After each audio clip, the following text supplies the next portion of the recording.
Ya, bismillahirrahmanirrahim. Assalamualaikum warahmatullahi wabarakatuh. Ya, selamat datang kembali di channel kami.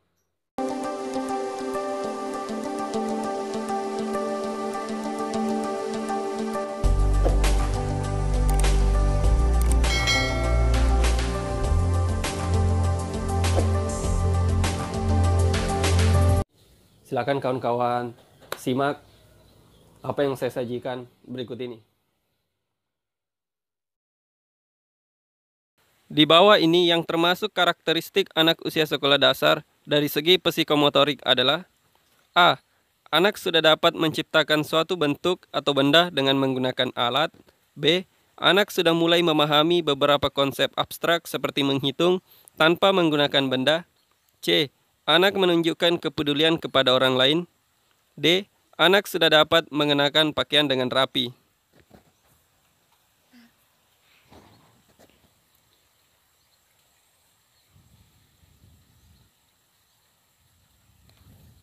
Yap, jadi jawabannya A. Anak sudah dapat menciptakan suatu bentuk atau benda dengan menggunakan alat.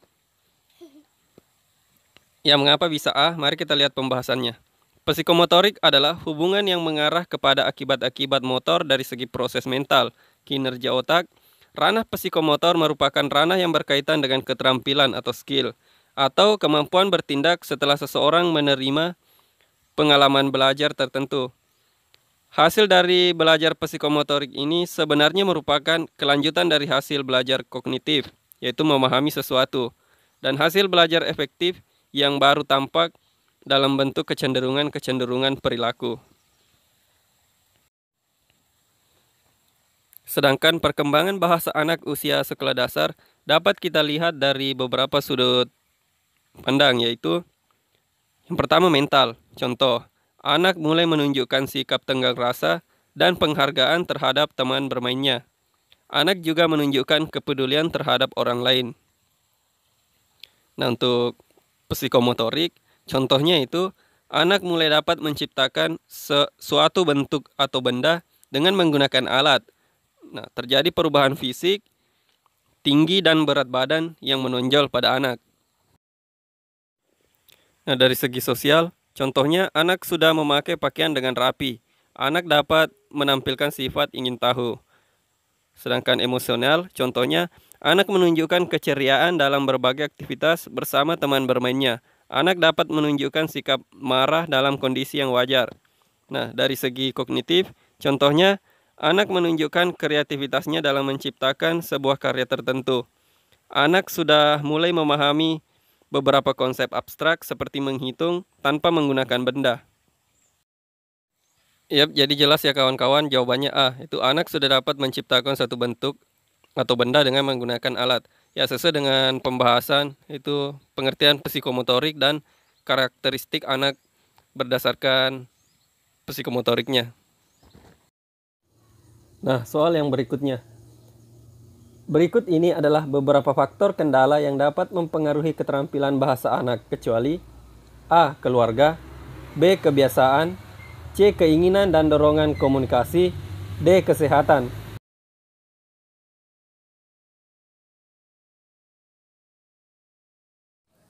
Ya, jadi jawabannya adalah B. Kebiasaan.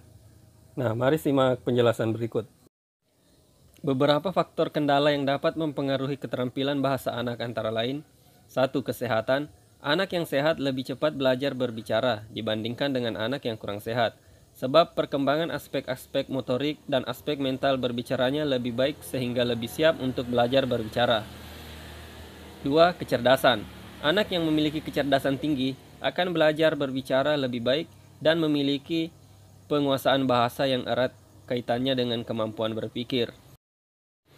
Nah, faktor ketiga yang dapat mempengaruhi keterampilan berbahasa anak yaitu jenis kelamin. Anak perempuan lebih dalam belajar bahasa daripada anak laki-laki, baik dalam pengucapan kosakata maupun keseringan berbahasa. Yang keempat, keluarga. Semakin banyak jumlah anggota keluarga, akan semakin sering anak mendengar dan berbicara. Demikian juga anak pertama lebih baik perkembangan berbicaranya karena orang tua lebih banyak memiliki waktu untuk berbicara dan berbahasa. Nah, faktor yang kelima, keinginan dan dorongan komunikasi. Semakin kuat keinginan dan dorongan untuk berkomunikasi dengan orang lain, terutama teman sebaya, akan semakin kuat pula usaha anak untuk berbicara dan berbahasa. Yang keenam, kepribadian.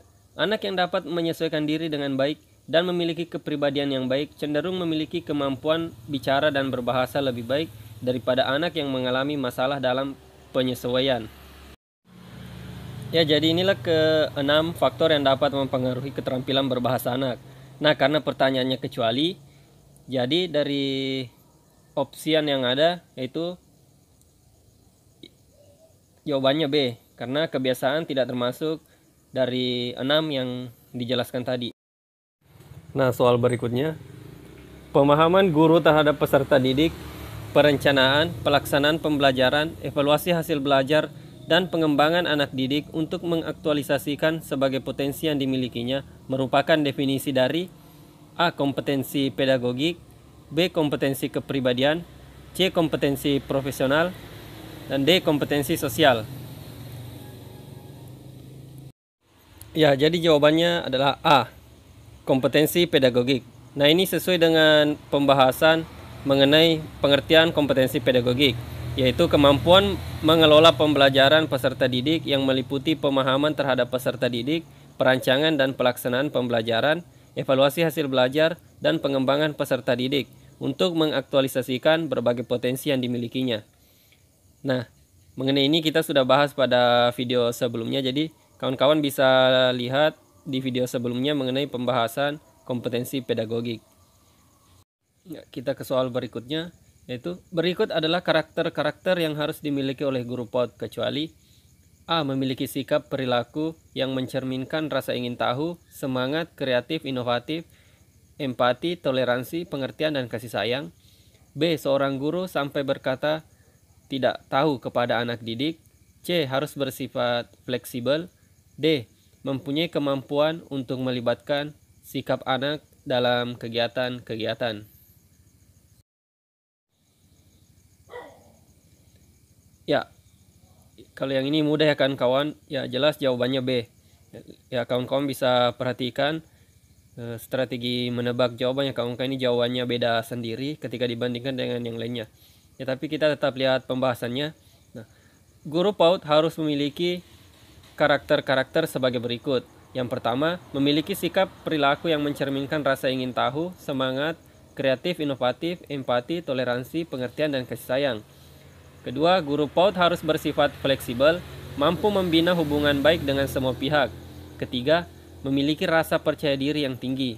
Keempat, mempunyai kemampuan untuk melibatkan setiap anak dalam setiap kegiatan. Kemudian bersifat pembelajaran. Nah, karakter yang ketujuh, guru PAUD harus mampu berpikir kritis dalam memecahkan sebuah permasalahan. Kedelapan, hangat namun menyejukkan. Kesembilan, tidak takut mengatakan bahwa ia tidak tahu. Kemudian yang terakhir atau yang ke-10, sabar terutama kepada anak ketika membuat permasalahan. Nah, jadi jelas ya kawan-kawan, dari 10 karakter yang dijelaskan itu yang poin B itu tidak termasuk, yaitu seorang guru sampai berkata tidak tahu kepada anak didiknya. Ya, kita ke soal berikutnya. Kemampuan berkomunikasi terutama pada anak didik di PAUD bertujuan untuk A. Menunjang keberhasilan komunikasi, B. Dapat memacu kreativitas anak didik, C. Anak dapat mengajukan pertanyaan yang belum dipahami pada guru, D. Agar pesan yang disampaikan dapat memotivasi anak untuk dapat mengikuti semua aktivitas yang sudah dirancang oleh guru. Ya, jadi jawabannya D. Agar pesan yang disampaikan dapat memotivasi anak untuk dapat mengikuti semua aktivitas yang sudah dirancang oleh guru. Nah, mengapa bisa? Mari kita simak pembahasannya. Kemampuan berkomunikasi terutama dengan anak didik di PAUD bertujuan agar pesan yang disampaikan dapat memotivasi anak untuk dapat mengikuti semua aktivitas yang sudah dirancang oleh guru. Nah, sesuai dengan pembahasan, jadi jawaban yang tepat adalah D. Ya, jadi untuk soal ini kawan-kawan bisa perhatikan bahwa kata kuncinya itu ada di PAUD. Jadi ini khusus untuk anak didik di PAUD. Nah, soal berikutnya, kemampuan guru dalam mengevaluasi hasil belajar anak didik memiliki karakteristik yaitu A. Melaksanakan pembelajaran yang kondusif. B. Menata latar pembelajaran dengan tepat. C. Menyusun rancangan pembelajaran. D. Melaksanakan proses penilaian.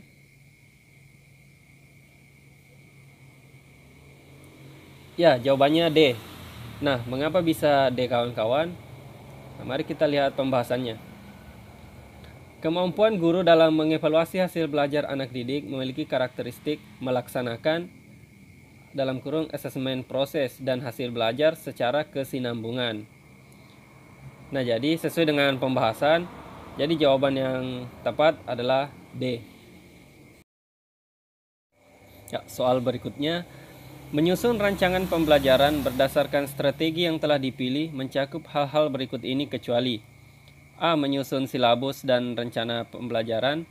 B. Merancang kerangka pengalaman belajar. C. Membuat rancangan evaluasi proses dan penilaian. D. Menata setting untuk pembelajaran. Ya, jawabannya D ya, kawan-kawan. Nah, kita lihat pembahasan. Menyusun rancangan pembelajaran berdasarkan strategi yang telah dipilih itu ada mencakup 5 poin. Yang pertama, menyusun silabus dan rencana pembelajaran. Yang kedua, merancang kerangka pengalaman belajar. 3. Memilih dan mengorganisasikan materi dan bahan ajar. 4. Memilih dan merancang media dan sumber belajar yang diperlukan. 5. Membuat rancangan evaluasi proses dan penilaian hasil belajar. Jadi yang tidak termasuk dalam kelima poin ini yaitu option D. Jadi jawabannya D. Ya, lanjut kawan-kawan ke soal berikutnya. Berikut adalah salah satu ciri guru yang mampu memahami karakteristik anak didik, yaitu A. Memanfaatkan prinsip-prinsip perkembangan kognitif. B. Mampu menentukan strategi pembelajaran untuk anak didik. C. Memfasilitasi anak didik untuk mengembangkan potensi akademik. D. Melaksanakan pembelajaran yang kondusif. Ya, jawabannya A ya, kawan-kawan. Memanfaatkan prinsip-prinsip perkembangan kognitif. Nah, kita lihat pembahasannya. Seorang guru yang telah memahami karakteristik anak didik ditandai dengan 1. Memanfaatkan prinsip-prinsip perkembangan kognitif. 2. Memahami anak didik dengan memanfaatkan prinsip-prinsip kepribadian. 3. Mengidentifikasi bekal ajar awal anak didik yang mencakup menentukan tingkat penguasaan kompetensi prasyarat anak didik, mengidentifikasi kesulitan belajar anak didik, kemudian mengidentifikasi tugas-tugas perkembangan sosial kultural untuk memahami anak didik, dan mengidentifikasi gaya belajar untuk memahami anak didik. Ya, jadi jelas jawabannya adalah A. Memanfaatkan prinsip-prinsip perkembangan kognitif. Ini sesuai dengan poin 1 pada pembahasan.